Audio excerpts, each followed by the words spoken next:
Imagine you're following a recipe. It calls for 200 grams of flour to serve 4 people, but tonight you have 6 guests. How much flour do you need? You instinctively know it's more, but there's a precise mathematical rule at play: direct proportion. It means 2 quantities are perfectly locked together. As one increases, the other increases by the exact same multiplier. It's a consistent, predictable relationship. The secret code behind this is the equation y equals k times x. In this formula, k is the magic number, the constant of proportionality. For our recipe, the flour is y and the people are x. So, 200 grams equals k times 4. A quick division shows us k is 50. That's our rule: 50 grams of flour per person.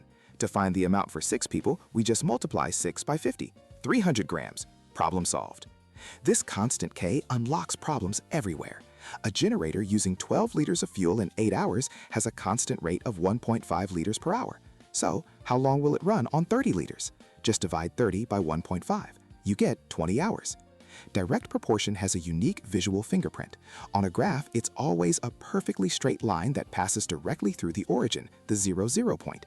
If you see a straight line that doesn't start at 0, like a taxi fare with a base fee, it's a linear relationship, but not a direct proportion. And not everything is proportional. 15 worker hours to paint a fence means 5 workers can do it in 3 hours. That's inverse proportion, a different rule entirely.